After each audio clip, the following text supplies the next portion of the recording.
हिमाचल प्रदेश में जो पहाड़ हैं वो कहर बनकर बरपे हैं और जहां एक और नेशनल हाईवे 22 पूरी तरह से पीओ के बाद नष्ट हो गया है।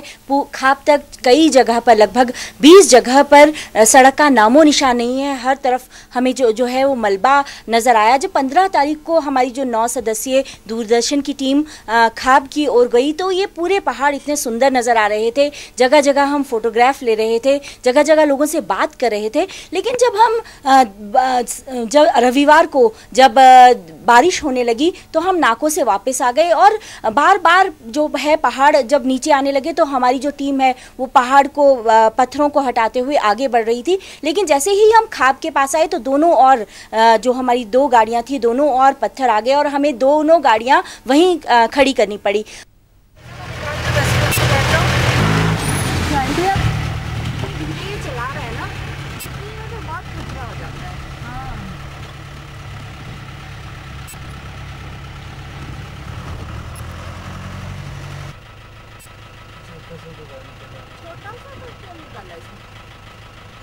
उतरे तो हम पत्थरों को हटाने के लिए थे, लेकिन क्या पता था कि यही जो पत्थर हैं हमें अपनी गाड़ियों को छोड़कर जो है भागने पर मजबूर कर देंगे। हम जैसे ही आगे बढ़े हमें लगा कि एक जेसीबी मशीन हमें नज़र आई, हमें ग्रेफ की मशीनें नज़र आई तो हम सहायता की ओर उस ओर गए। लेकिन जैसे ही हम सहायता की ओर उस ओर गए पीछे से पहाड़ आ गया और हमारे 6 लोग जो हैं हमसे बिल्कुल बिछड़ गए।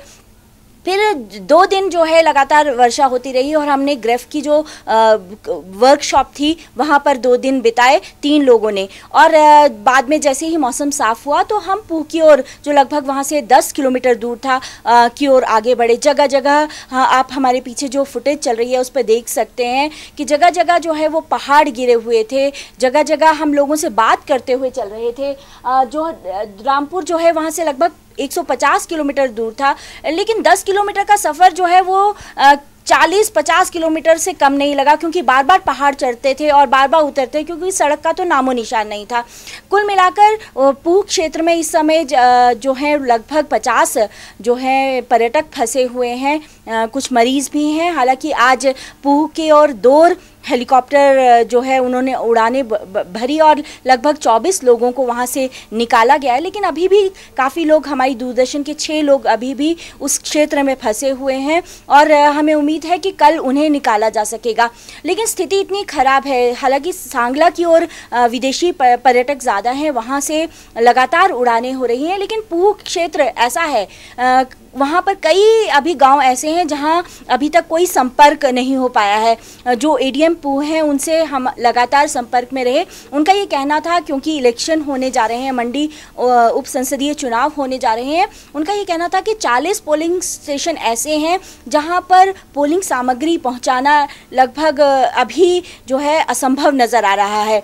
उन्होंने ये रिपोर्ट जो है चुनाव आयोग को भी भेज दी है और इस संबंध में चुनाव प्रचार तो लगभग ठप है उस क्षेत्र में। हालांकि कुछ जैसे हम जिस खाप के पास जहां एक पावर स्टेशन था उसका पूरा का पूरा डैम जो है वो नष्ट हो गया है। उसी पावर स्टेशन से जो है वो पूह के इलाके में बिजली आती थी।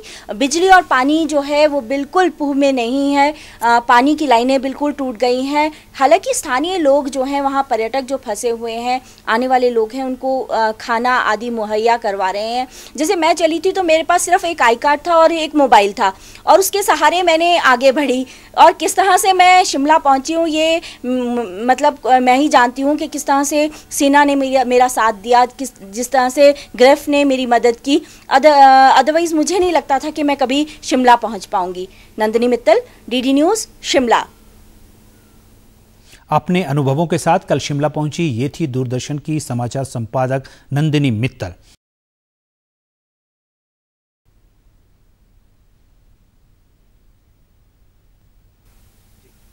हिमाचल प्रदेश में जो पहाड़ है वो कहर हो गया है। खाप तक कई जगह पर लगभग 20 जगह पर की टीम खाप की ओर गई तो ये पूरे पहाड़ इतने सुंदर नजर आ। जब नीचे आने लगे तो हमारी जो टीम है वो पहाड़ को पत्थरों को हटाते हुए आगे बढ़ गए और हमें दोनों गाड़ियां वहीं खड़ी करनी पड़ी।